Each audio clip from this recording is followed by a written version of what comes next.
Hi everybody, I'm Dr. Qazi. I'm a skin restoration specialist in Newport Beach, California. I focus mostly on acne and scars and pigmentation. I do a lot with facial balancing as well. I'm going to walk you through this case. It's a really nice case. You can see this journey over here for this patient. You can see, look at his severe scars at one point. He had very significant deep scars, and over the course of about 2 years, we've gotten an amazing improvement over here. And there's still a little bit more work to be done because he had so much volume loss. Because considering where we started with this patient, it was so deep and so severe. So it's going to take us some more time to get there, but we're pretty close right now. When you look at this, we're pretty close to getting really fuller and fuller results over here.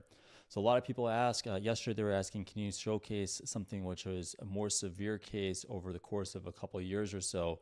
And here you go. You can see when we started that significant fat loss, he had significant deep scars over here. And then over time, as we worked on these scars, we were doing a few things. We did a CO2 laser. We also did fat transfer on this patient, and several steps really to ultimately get there. I'll walk you through this as more people come on. So for now, hopefully you guys can visualize this and see it properly.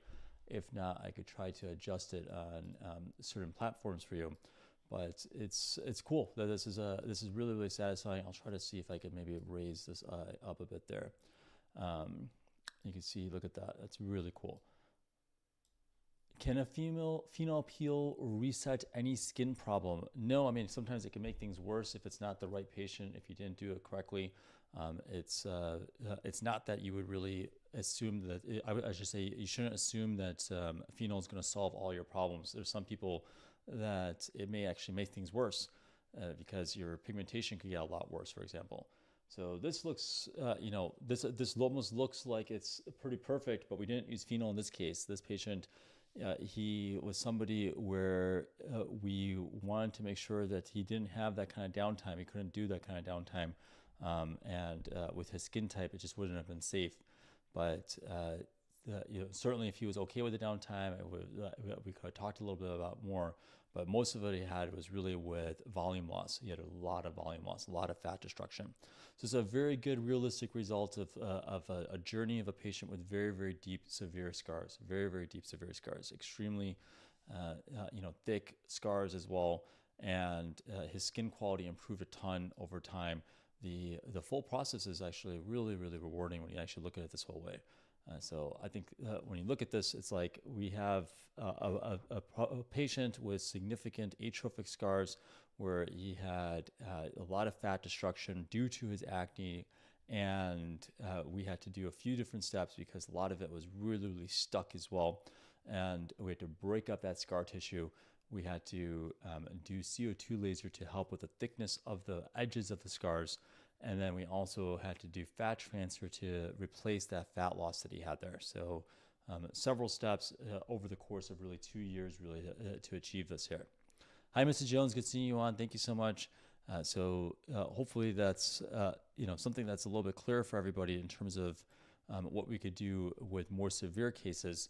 But it takes a long time. It's not something that's fast. It's not something fast at all. This was a long journey. It's something that at some point we may still want to work on a bit there. It's not something that I would take lightly, really. I tell patients all the time, these are severe scars. We still could get a great improvement though. It's like with these severe scars, we could still get there. And you could see with this patient, it was like, we're not 100% there, but we're pretty close. It's like pretty close. I don't even know what the percentages will be because I don't know these percentages. Who knows? Let's see. Where is my question? So each picture is of a different time. Yeah. So let me show the photos again. Let me try to hide myself here so you can see it again. So the top one. So we started as probably, I think probably at this point was maybe 3.5, 4 years ago. So I haven't seen them in a year or so. But we started this, and essentially what we ended up doing was we did Taylor Liberator subcision for them, and then we did ablative CO2 laser for him. We did some TCA cross for him, And then we subsequently ended up doing things where we did volume replacement.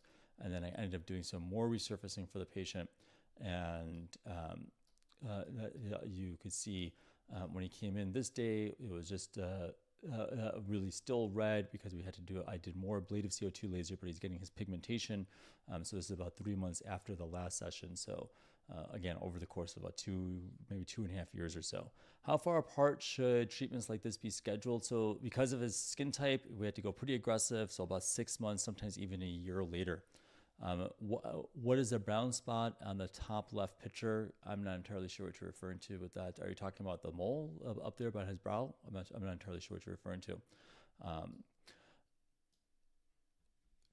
Will CO2 cool peel help with rolling scars? Not so much, no, it's not going to help too much with that. CO2 laser can help with some of the thicker parts of it. Cool peel, really light, not going to help much really for vast majority of scars, especially these kind of thicker scars, not going to help too much with that. So this was a patient over the course of about 2 years or so. And, I showed his result before, but I hadn't shown like his updated photo here. And then we were able to showcase that. Lino Sanchez is saying, following the logic that the face has improvements with every additional treatment over time, can you reach a point where you can't even tell someone had scars? It's variable. It depends on where we're starting from. In this case, it's a very severe, extremely severe case. And so it's like to go through and say that this is going to be like completely invisible will be impossible. But day to day, he's not going to see it much, and most people aren't going to see it much. I could tell you that. Hardly anybody can see it unless he's on like harsher lighting now, which is really cool for somebody with those severe scars. Like you could see those scars 20 feet away. You could see those, so far away, and look at where he's at now. It's incredible. And yes, for people asking, yes, he could still get more improvement. Yes, he still could continue to do more work. But you have to understand, first of all, there's a cost aspect to this. A lot of people are just happy in life. They're just like, this is good enough for them. They don't need to really expect, a full type of result like that.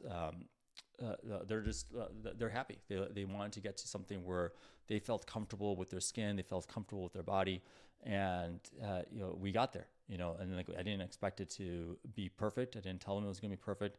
But it's achievable. That's pretty cool, right? Like that's it's achievable. It's more achievable than people say.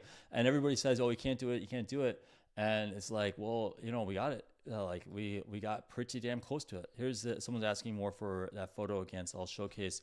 I know it's kind of tough on this platform to kind of showcase like everything because of the just the size constraints that I have on here. But I'll try to put it up here again. So yeah, for those just joining, this was a few steps over the course of a little bit more than 2 years ago. Over the course of 2 years. I haven't seen him in about a year though, but you can see, look at that whole process here.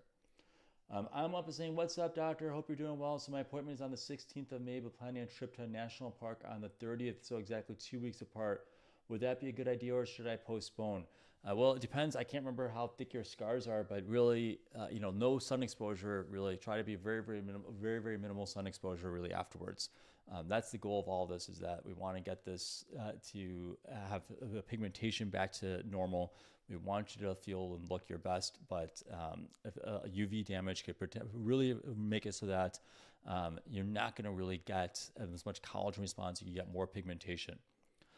Melly Elephant is saying, do you have patients that are unhappy? Sometimes results look underwhelming. Yeah, sure, of course. Yeah, there's a different factors involved with it. Sometimes it's just I couldn't push it really as much because of the skin type, or just I didn't trust patients enough that they were going to be good with sun exposure, or just like just in general, just didn't trust that they were going to be able to take care of this properly and like the aftercare. I just spaced out a little bit more. And then sometimes it's like, the patients just didn't do what I said to do. Like I said to do volume replacement. They opted not to do it. I'll be honest with you. Sometimes I see that and it's kind of annoying because I tell them to do it and they said they'll do it later. And you need volume. Look at this. Like clearly needed volume in this case.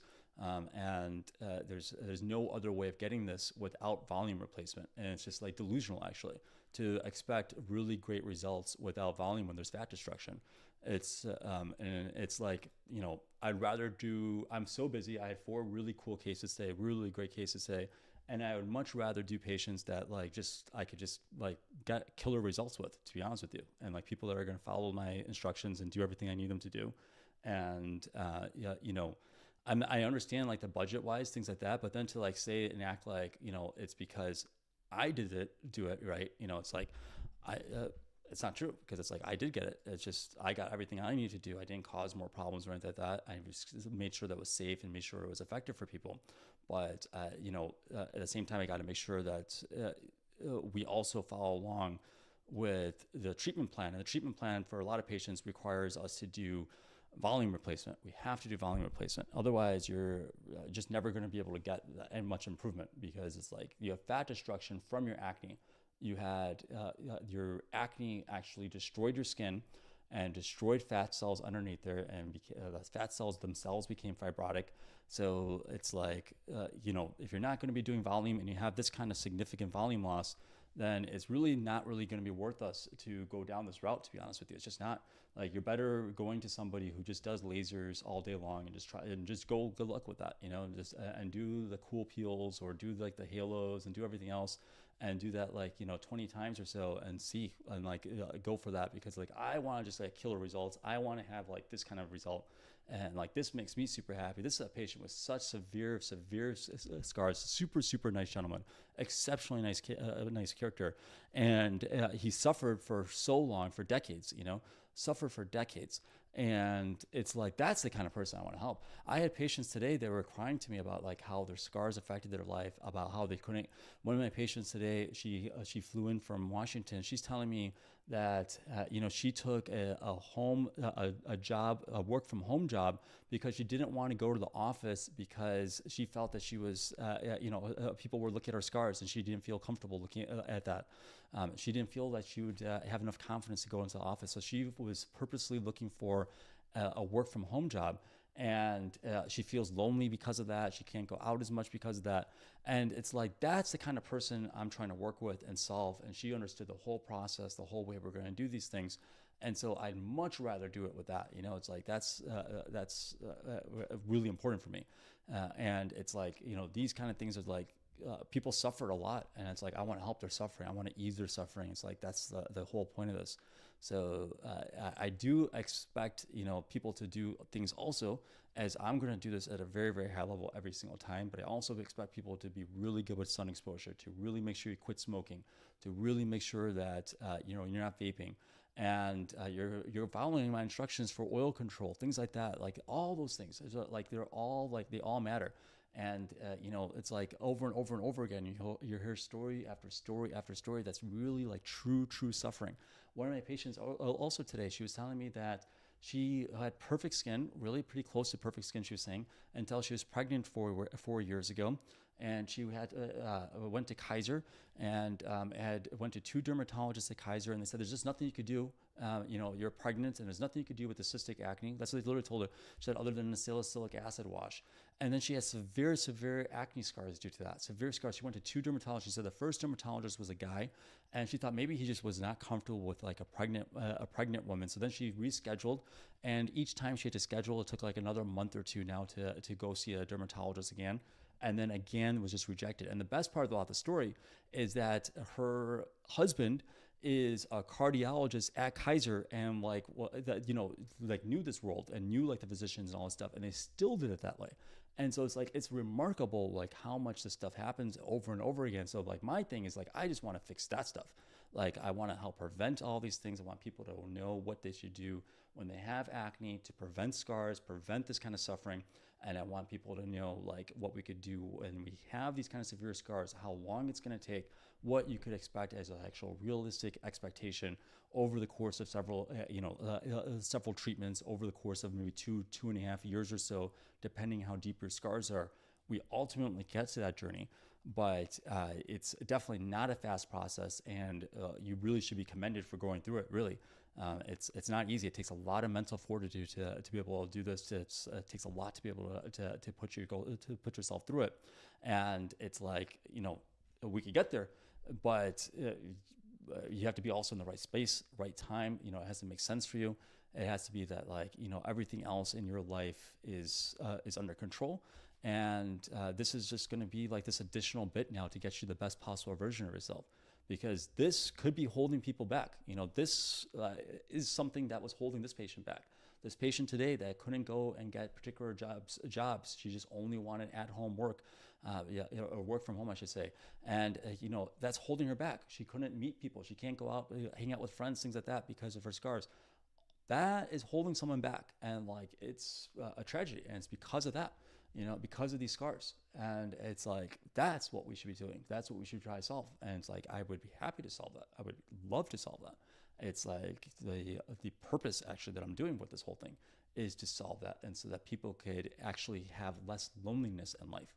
The whole point of what I'm doing right now, the whole point is I'm trying to solve loneliness. In my little world, I'm trying to solve loneliness. I think that really, I mean, it's not even just like I think it's just like a fact, really, that people who suffer from these things, from acne, from scars, from hyperpigmentation, even facial imbalance and things like that, a lot of people just feel lonely because of that. They feel like they can't connect with friends. They feel like people are judging them because of their skin or because of the way they look or so. And it's really, really, really true that this loneliness becomes like worse and worse and worse every single year for people. And it could get really dark for some people, you know, and it could get dark and they could become like, it could really shift. And I want to change people's timelines. I want to just like shift it now. I change like the way that someone's life was going into another direction now. It's possible that somebody could potentially become a lot more dark if we didn't solve their scars. Hannah Arendt really wrote this brilliant book called The Origins of Totalitarianism. It's a brilliant book. It showcases how loneliness leads to totalitarianism. It's genius. It's brilliant. It affected me a ton. I read it 24 years ago. It's one of the best books that I ever read. And it was like incredible. You know, I read it in college, in university, and it was just like, it explains so well how loneliness, especially lonely men, get drawn towards totalitarianism. And it actually makes sense. Look where we are today. So loneliness is actually something I'm trying to solve. And like, that's what I want to do. And so it's like, I will like go work on doing this and continuously work on it to get you to feel better about yourself. If you're also in the right space and like you're ready to do it, let's do it. You know, it's like, let's do it, because it's like, it's going to be awesome when you get there. Like, it's going to be really, really cool. It's a really, really good feeling, right? Like, it's a really, really, really good feeling when you could look at yourself in the mirror and you're seeing yourself and it's like, it's not as severe as it was before. And it's like, man, it's hardly visible right now. I was in the gym over there, and I was like, with the gym elevator, I work out on the rooftop over there, and it's like I go on the elevator, and it's usually like overhead lighting there, and I'm looking, and it's like you could hardly see any scars, and it's like, man, that's a pretty good feeling for me. That's a really, really good feeling. It's like I'm 42 years old, almost 43 now. And it's like, it took a long time. I'll try to get you earlier, like sooner than I am. But like, finally I'm here, and it's a really cool feeling. I want everybody to feel that way. I want like the world to feel like this is like the best possible version of themselves right now. And we got there. It's like, why not? Like, why can't we do that? Why shouldn't we do that? Why can't we achieve that? And it's like, everybody says you can't do it, you can't do it. It's like, you know, we could do it. You could do it. Just like, don't say you can't, because it's just, you can't. It's just, maybe they're not doing it right. You know, it's just like, you can do it. And like, just because someone says it, it's like, I wanted to like have this whole thing was just like, if you could do it with enough willpower, you could do anything. And it's like, I have an enormous amount of willpower, and I'll just do it, and I'll push you through it, and I'll get you through it, and I will get it. So that like, there's like, honestly, there's like, I have an enormous amount of willpower. And it's like, one thing Mama Qazi taught me was to have an enormous amount of willpower. And it's like, just like, she taught me that. Like, she taught me a few things, but like one big thing was that, like, it's always just like push through. And like, she's just like, always wanted to make sure that like, no matter what, like, I want, like, when like at my funeral, nobody's ever going to be able to say that like I was lazy. Like, that's really important for me. I just want nobody to ever say in my life that I was lazy. Like, it's like, nobody could sit there and like, anybody could see that I do the work and I'm doing, and I'm like spending my time doing it. I want nobody to ever say, man, this guy was just lazy. Like, that's just good. Like, I honestly would just want to wake up from like, like come back, because like, that's just like the worst thing in the world. That, and while I was talking about yesterday, dirt too, like being dirty. I hate, like, I'm not being dirty too. That's another big thing. Lucky Singh is saying, hi, Dr. Qazi, I had a consult with you. I've tried so many things all these years and nothing has worked. How confident are you that my scars can be helped? Karanjit, Canada, mature skin. You know, we could get there. It's just, it could take a while though. It could take a while. I know, you know, Kernji, it wasn't like your scars were particularly complex. This patient's scars were much more complex than your scars. It's, it's totally possible. And this patient is in his 50s, by the way. So it's totally possible. It's just, it's slower than you may expect. It really is. And that's just what I keep on saying over and over is just it's slower than you may expect. It's not something that's a fast overnight type of thing. It's not a one and done type of thing. It really does take, I mean, like I do my work and I'm going to try to put myself in, but you guys are going to put yourself through a lot too. It's going to be an emotional roller coaster too, and it's okay. Like I'll get you through it. I'll work with you and get you through it. But it's like, sometimes it's like, tough and not everybody could do it. I'm up as saying, that's going to be really careful with the sun after his treatment. Awesome. I'm really, really glad to hear that. Because I will be, as long as you could do that, as long as we could trust each other in doing that, I will be happy to help you with that. So I'll be happy with that. Jorge saying, hi, what do you think about Rejuran? It's a good question. I'm not entirely sure right now because it's not FDA approved here in this country. Some people haven't said that it helped much for the scars, so they did it over in Korea. They were saying it wasn't too helpful. But I'll be happy, though, to take a look at it at some point, though. If I'm allowed to, I'll be able to do it. Michael Margarita saying, Dr. Qazi, yesterday you answered a question on punch excisions. I just had 11 done about a week ago, and they look wider, deeper, and way more apparent. What are your thoughts? Well, just a week ago, so that's going to be okay, Michael. I'm not sure. It's a week ago, but like a week ago is not too bad. But you could double check to see what how your oil production is. It's possible that oil needs to be a little bit better controlled. 1 week later is not too bad. I usually combine punch excision with other treatments, but a lot of times with like a laser or some sort, you can get a little bit more scar contraction that way. But I honestly would not worry 1 week out, and really for a few weeks I would not worry. But it's possible that as your skin is really, really dry right now, you may need to hydrate it a little bit better. So take a look at that. I'm not entirely sure where they did excisions, things like that, but that's what I would suggest really. Lucky Singh is saying, years and years of trying and 40 plus doctors. Wish I knew of you many years ago. Consult was incredible. So much kindness and detail. Very unusual for many of us. Love to Mama Qazi for raising such a son. Appreciate you, Lucky Singh. Thank you so much. I'll be happy to help you, Lucky Singh. When you're ready, I know that you're coming all the way from Canada, which I really appreciate. And I'll be happy to help you. I mean, I'll take care of you when we do. I'm going to take it very seriously when we do this to make sure that we can get an awesome, awesome result for you. Really. I'll be happy to do it that way.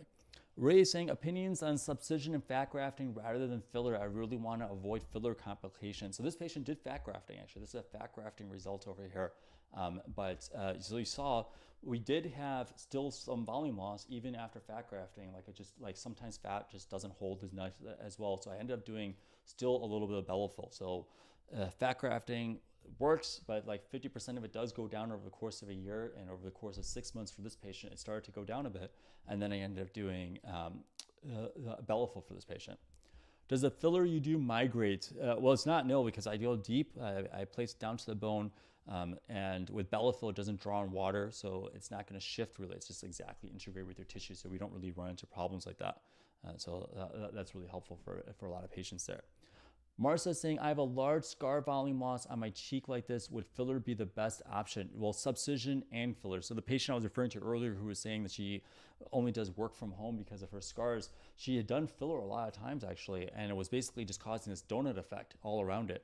And it was missing the area. She said that she went to somebody, and I don't know if it was a nurse or an NP or whatever the credentials were, but she was saying that they were using a cannula, and then they said there's so much scar tissue we can't do it. So what we're going to do is we're going to put the filler around the scars, and that should lift it up. Well, that's not going to work really, and it didn't work, and unfortunately it caused more like a donut effect for her. So subcision, actually a really proper effective subcision before you do fillers, that's really important. And sometimes you'll see that the people that complain about that they did subcision, they did filler and it didn't work, it's possible that the person that they went to for the filler wasn't the best person for that subcision, and then you can't do really filler really well if your subcision wasn't that great. So it all works hand in hand. And fortunately for me, I'm really, really good at subcision. And like, I'm really, really good at it. And I'm also really, really good at facial balancing. So it's like, it turns out that like those two really key things, like you really, really do need. And so there's a few things like that, but like I'm just saying though that, you know, some people will say, well, you know, I didn't get a really a good enough result with subcision and filler, and maybe they went to someone like this who said that they can't do subcision over there, so we're going to go do the filler around the scar, and then it caused a donut effect, and it's like now it can't count, you know, that doesn't count, like you didn't do real subcision. I mean, not your fault. It's like it's not your fault at all that that happened to you. I had a patient crying to me today. She was so sad that she had done halo laser a couple times, and it got worse. Actually, two people, interestingly enough, today. I had another patient today. He got severe hyperpigmentation. Even melasma was triggered from halo lasers. He went there. He's a Hispanic male, and I forgot about that one. Actually, it was an interesting story, sad story. It went over in the Bay Area, and he had really some acne scars, and he's a Hispanic male with melasma, hyperpigmentation, and they ended up burning him. They went too harsh, too aggressive, too much energy, and it caused melasma. And then get this, he went back to the doctor. He said, first of all, it took him a year to get another appointment for a follow-up because the guy was booked up, and like really for follow-ups, it should be important to go see those earlier. Anyways, went a year later, and then for this melasma hyperpigmentation issue, he did another halo, and you know, really unfortunate. So the problem was from halo, and then he did another halo on the gentleman, and then it got even worse. Really, you know, terrible stuff that happens sometimes, and I hear it over and over and over again. And people sometimes, you know, get like upset that they think that they made the mistake, but it's not their fault. And really, a lot of this has to just be that you have to forgive yourself for a lot of things, you know. People were asking over and over today also, like, did I cause my scars? No, it's like, you know, it's like people's scars happen all the time anyways. You know, it's who knows? It's just genetic. And even if it was something you did, like you didn't know, it's like, oh, it's okay. It's like, we're going to fix it. And actually your skin could end up looking better than it may have looked beforehand anyways. So, yeah, you know, it's a journey, but like, you can't just like beat yourself up over something you did when you're, you know, when you're younger, you didn't know, and you thought this was the best possible treatment. You just can't do it. It's just like, you got to move on from that portion of things and just forgive yourself a little more, and forgive the other people around you, and just sort of look at it like, you know, we're now going to go on a journey where we could heal, and like, and as long as those people are ethical and good, you know, you could touch base with them again, but if not, whatever. And you're at least going to be a good person and continue to get better and better in your life, and get better and better skin, and it makes you feel better, hopefully, you know. Michael Margaritas is saying, thoughts on epidermal growth factor serum in my situation while healing. Thanks, by the way, you're doing great work here. You know, I haven't really found that could be too helpful, to be honest with you. But you know, acne prone skin is a little bit different than like aging skin. And I know it's like kind of suggested for a lot of people that, oh, you could do growth factor serums and things like that. I get concerned though with acne prone skin. Sometimes I do think that may make skin more oily. And like I said, the oil production could make the scars look a little bit wider. So likely, if I were you, I would actually keep it easy and instead do something more like silicone tape. Consider using silicone tape actually. That could probably end up being the way that's going to allow your scar to heal a little bit better, and then cause a scar to actually contract. So Michael had done 11 excisions, he said earlier. The scars looked wider, but he's just 1 week out and he's concerned. So I was saying that you could actually just do silicone tape actually afterwards, and that should hopefully actually help keep it so that the scar remains flat. And then as it's healing, it's allowing an area to heal, and then you can see it contract a bit. It's gonna take probably like 2-3 months probably for it to contract a bit more. But like I said, pay attention to oil production, and maybe that you have to control oil better. If you didn't do any lasers, other things, it's not a bad idea to go on like low dose Accutane or something like that. Maybe that's something you should consider doing. Like a low dose amount of isotretinoin could be an idea. You know, it's you'll be surprised how much more oil production there may be. And you know, that reminds me, a lot of people today, 2 people today that ended up having rosacea. They came to me, they wanted to do scar treatments, but they had very bad rosacea. And it's really, really common. You got to control the rosacea before we do these treatments too. Rosacea also by itself also ends up actually being inflammatory. It causes oil production, causes the scars to get wider too. And you got to get that controlled before we do these treatments too. So I find a lot of patients don't realize these. You know, one of my patients, they said that she thought that she had rosacea, but like dermatologist said that she didn't really have it, didn't have it, and you know, she was like, I always thought I did have it. But it's like something very clear I see a lot of times, and if we get that under control, then you get a much better result, and people are happier because the rosacea is a lot better. Ray saying, would repeating subcision and fat graft result in more effective results? Well, if it needs subcision, then sure. But otherwise, yes, more fat grafting by itself could be potentially. Can you go aggressive treatment for lighter skin complexion? Yeah, I did it for a Fitzpatrick 2 today, really aggressive. And then a Fitzpatrick 3 did aggressive as well. So yes, we definitely could. It just depends on the kinds of scars. There were more severe scars, or thicker scars. So it depends on what kind of scars we would do that for. How long should I wait after Botox injection to work out, lift weights, slight cardio? How about Sculptra? Thank you. There's like by the book answer, which is like, 3 to 5 days. I've worked out like the next day. But really by the book, it's like 3 to 5 days. You just don't want it to like spread, really. You don't want like heat and energy. You definitely don't want to go to sauna. You don't want to go hot tubs, things like that. I appreciate you, Smiley. Smiley's saying some nice things. Love the haircut. What are the best habits we can keep for our skin and skin aging? So a lot of things. I mean, it's a whole long list, but basically take a multivitamin. You could take zinc, omega-3s, eat clean, a lot cleaner than people do. You can notice I always drink a lot of water. I'm always drinking a ton of water all throughout the day too.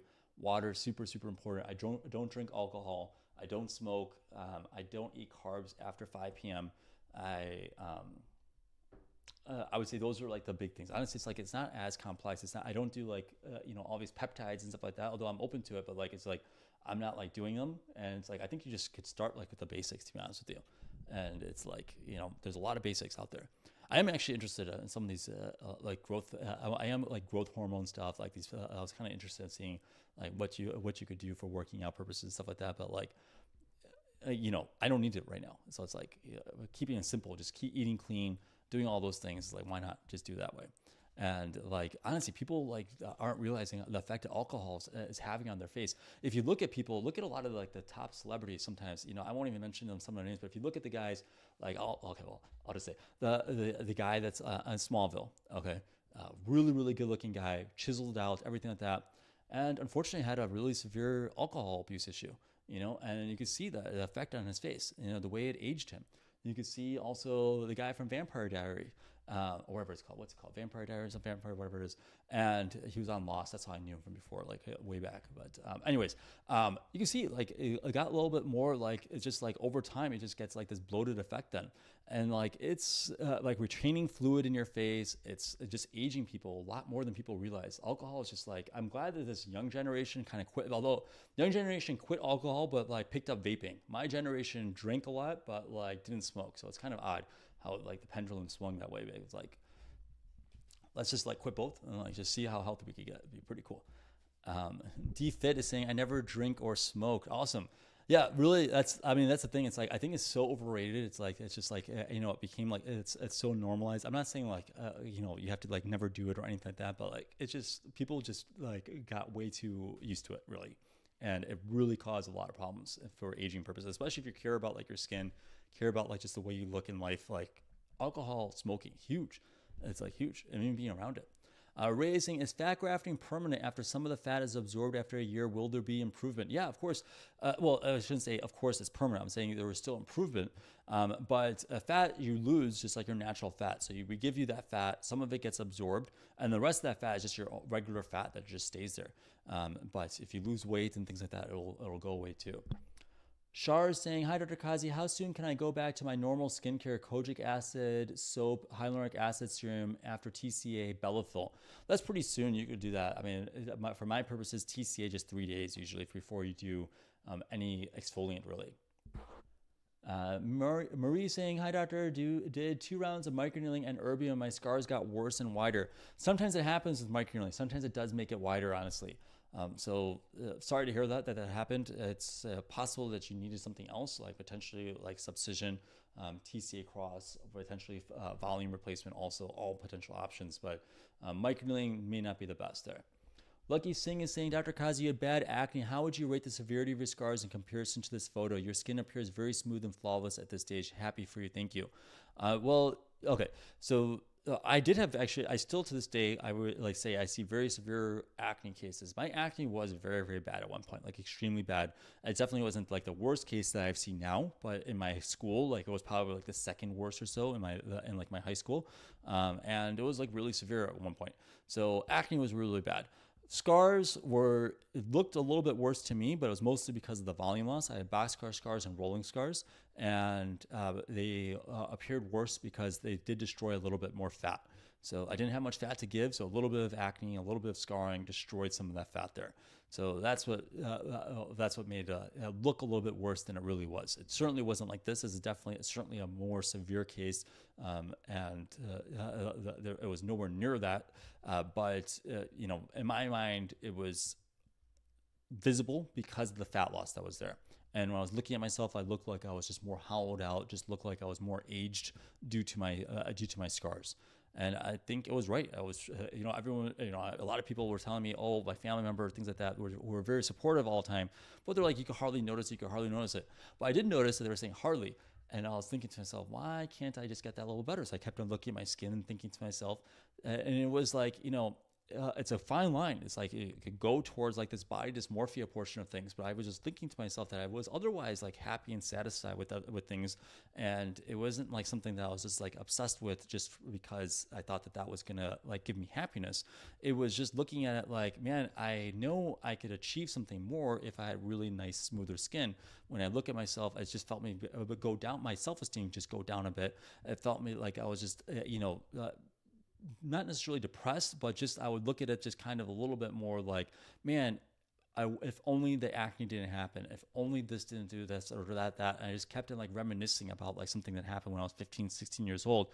And I just didn't want that anymore. I didn't want that background noise anymore. It was like this little buzz that kept on happening to me. And it was like annoying to me. You know, it was like this, like I'll be sitting there talking to someone, and I would notice that they were looking at my like at the time acne or like looking at my scars, and it was like this buzz, and like I couldn't just pay attention to the person anymore. I would be worried about what they were thinking about my skin or how they're judging my skin or something like that. And it was like I felt like I couldn't like really get like full interpersonal connections then with people, and I was feeling like that loneliness that I was referring to earlier. I was feeling like that. I was feeling like there was like this isolation that was occurring. Was it like self-inflicted? Probably, but it doesn't mean that it wasn't real. You know, it existed. And I realized that there's probably a lot of other people out there that were also feeling that way. And it's like it was occurring to me that it was totally not dealt with properly. It was not being controlled properly. And a lot of people would just tell you over and over that the acne, first of all, when I had acne, over and over and over again, the acne is mild, acne is not this. Acne was so severe, it was like the second worst in the school, and I was a bunch of teenage boys, and it was like really, really severe to me. And it was clearly affecting my self-esteem, so it was clearly severe to me. And it's like over and over again, people are saying that, you know, you can hardly see it. Your dermatologists are acting like I was like, you know, super obsessed with it and too obsessed with it. But like it was, you know, I knew that this was bad. I knew that like there's going to be scarring and those things that was happening with it, and I just wanted to be taken seriously with it. So it's like, you know, you go through all that, and then you start seeing it, and you start looking to yourself that, man, I wish the dermatologist did this. I wish I went there sooner. I wish I tried this stuff. And it's like that was like this buzzing noise constantly. And as I was studying even things like that, it was like this buzz around me. And I kept thinking that like, man, this is affecting even my concentration, my ability to focus. And I can't focus as much of this as I want to, because I sit there and worry sometimes about that. And, or like you get a breakout and it's like painful, and like, you know, it's like itchy, and it's like hurting. And like a lot of times my acne was like itchy, actually. It was like itchy and painful. And I remember just like studying and like just like itching, or like wanting to like put cream on there, things like that. And now it distracted me from my studying. And like it was like this thing that was just like in the background constantly, just constantly doing that over and over and over for years and years and years. And I'm looking at this like, there's got to be a solution for this. There's just got to be something that we could do. And I've just kept on looking at it and seeing like, why is it that we haven't figured this out? I did so many Fraxel lasers and microneedling sessions, all this stuff, and nothing's working. And maybe it's not a laser. Maybe it's not a thing that you just laser this away. Maybe there's a lot more complexity to this, and we have to do with this a totally different way than we should be doing. And it's like, it turns out, you know, that's what it is. It turns out that there is a way to do it. It turns out that like you really should look at this like, holistically, look at the diet, look at the way you exercise, look at just like a lot of different factors here for oil control, all these things, rosacea I was referring to earlier, sun exposure, all those things like water intake, what kind of water you're putting on your skin. It turns out all of those little things matter. And now we're kind of more aware of it. Now like people are like more open to the stuff about like the fact that these chemicals on the stuff that we're putting on our face are like trash. A lot of stuff that we're doing on our stuff, our water quality is garbage.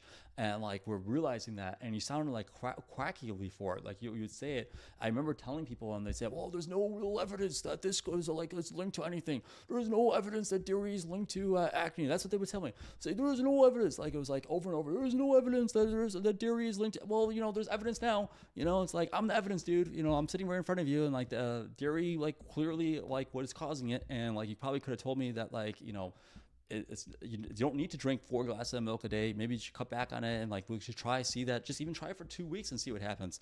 Like why isn't that just an option? And that could have been the option for my patient that's pregnant. That was pregnant and she had a severe cystic breakout while she was pregnant. They could have at least told her to change her diet, if anything. She said they spent 5 minutes on her skin. That's what they did. They spent 5 minutes on her skin.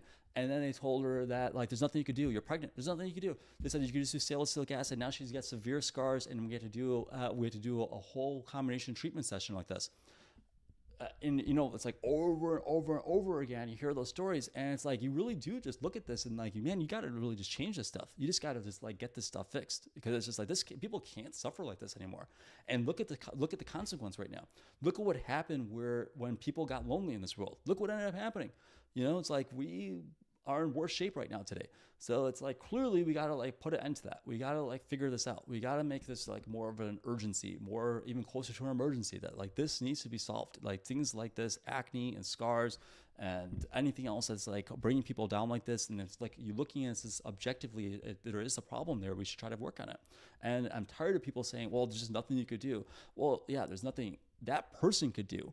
And that person isn't capable of doing it, but there are people out there that could do it, and you should send them to that. There's things that I can't do. There's a lot of things that I can't do, and I just say, hey, I can't do this. This is something that like I just don't do enough of. I've done it before, and I just don't do enough of it anymore. And so here, I'm going to send you to someone that does a lot of it, and that's what they do all the time. And you just want to go to someone that does a ton of that. And here you go. And it's like, awesome, cool. Like, why can't more people do that? Because there's a lot of ego. There's a lot of stuff out there where there's people, or just like people like buy $1.5 million worth of equipment, and now they feel like they just have to use their equipment, and whoever walks through their door, and it's just like a dollar sign to them, and they never suffer from acne.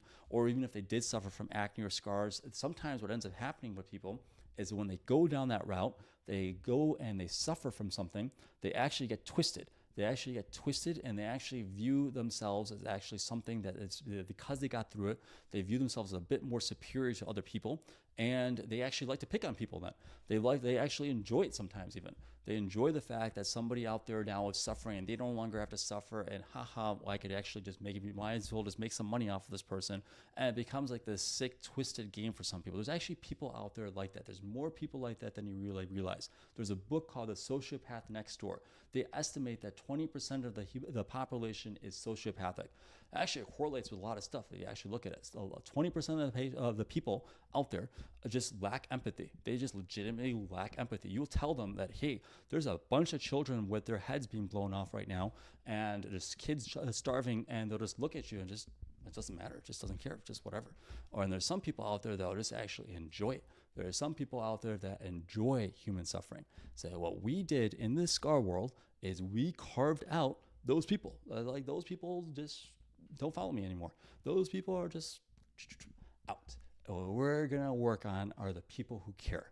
The people who still have empathy. We're gonna shift your timeline now so that you no longer have to have that buzz that I had when I was studying, when I was doing all those things, and we were just worried about things. It's no longer gonna be there. And instead, you could just get to the best possible version of yourself. That's what we're gonna be able to achieve. That's a pretty cool feeling. We're gonna be able to get there. It's just like we gotta just get it so that you could just be in the right space at the right time, and we could do it, and it'd be really cool, and it'd be really, really effective. And it's like over and over and over again we get it there.